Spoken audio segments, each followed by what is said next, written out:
कात्यायनी देवियों ने इसका स्मरण किया। एक गोल होता है, गोल चौकोर तिरछा जिस तरह से भी बनाना हो, पर शिव जी के ऊपर नीचे शंकर भगवान होते हैं, ये थोड़ा ऊंचा, जिससे पूजन भी आराम से हो जाए, इसको ऊंचाई की ओर लगाया जाता है, जिससे भगवान जैसे अपन जलाधारी लगाते हैं उसी तरह से इस फुलेरे को लगाया जाता है। तो इस फुलेरे में कहीं ना कहीं पत्तियों को भी लगाना चाहिए। माला के साथ में कोई आम की पत्ती हुई, अशोक की पत्तियां हुई, उसका भी स्मरण इसमें आता है महाराज, उसका भी स्मरण। जैसे भगवान देवाधिदेव महादेव का शिवलिंग का जब दर्शन हो गए सबको फुले रखा, अरे जम के तो बोलो हो गए ना। और जितने लोग आस्था पर सुन रहे हैं, जितने लोग फेसबुक यूट्यूब पर सुन रहे हैं, अगर आपके स्मरण में फुलेरा नहीं हो तो उसका दर्शन अवश्य करिएगा। शिव मंदिर में अगर जलाधारी भी लगी हुई है तो जलाधारी से फूल बांधकर नीचे की ओर लटकाना चाहिए, पर लटकाना चाहिए, फुलेरा बनाना चाहिए।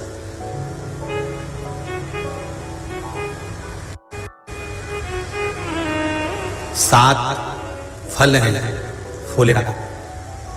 कितने फल हैं? 7। ध्यान दीजिएगा। पहला, फुलेरा जो नारी व्रत करती आती है और व्रत कर्म उसका चलता रहता है, उस व्रत कर्म के अंतर्गत मान लो किसी कारणवश बीमारी में, कोई गमी के अंतर, कोई सूतक सावड़ के अंतर्गत अगर नारी पूजन नहीं कर पाती है, पूजन नहीं कर पाई और उसने केवल फुलेरे का दर्शन ही कर लिया, अपने पलंग पर पड़ी पड़ी भी फुलेरे का दर्शन कर लिया है, तो नारी को हरतालिका तीज के व्रत का फल प्राप्त हो जाता है। 7 फल हैं भगवान शंकर के हरतालिका तीज के फुलेरे का। पहला फल व्रत का मूल। दूसरा, यदि कोई नारी आई और उसके संतान नहीं, 10 साल, 8 साल, 5 साल, 6 साल, 7 साल, 12 साल, 15 साल हो गए, उस फुलेरे का मात्र स्मरण कर कर एक पुष्प भी उसने अगर हल्दी कुंकू का लगाकर उस फुलेरे का टच कर कर भगवान शिव के पावन चरणों में रख दिया है और विनती कर कर गई है, तो अगला फुलेरा वो खुद बनवाती है, उसकी गोदी में संतान आ ही जाती है।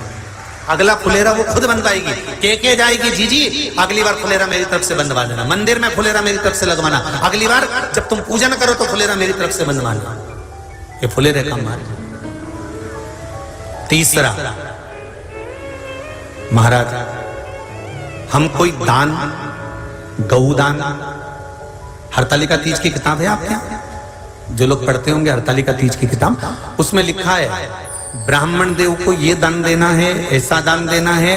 अब कोई गरीब है, कोई साधारण है, नहीं है किसी की कैपेसिटी, नहीं दे सकता, तो क्या होता है? तो कहा हम गौदान नहीं कर पाते, हम स्वर्ण दान नहीं कर पाते, हम वस्त्र दान नहीं कर पाते, हम मुद्रा दान नहीं कर पाते, हम अन्नदान नहीं कर पाते, हम ये सारे दान अगर नहीं भी कर पाते हैं तो शिव महापुराण की कथा कहती है तीसरा फल फुलेरे का है कि मात्र फुलेरे का दर्शन स्पर्श कर लेने से सारे दानों का पुण्य फल प्राप्त हो जाता है। ये तीसरा फल फुलेरे।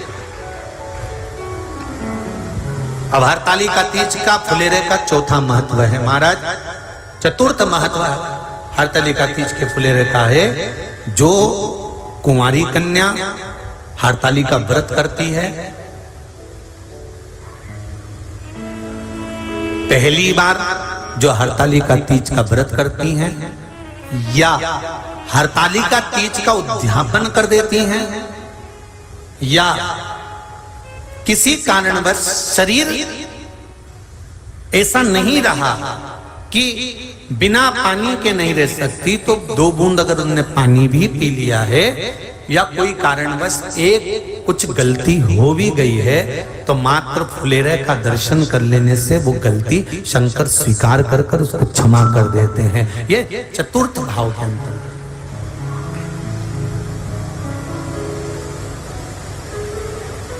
फुलेरे का अगला वर्णन करा गया।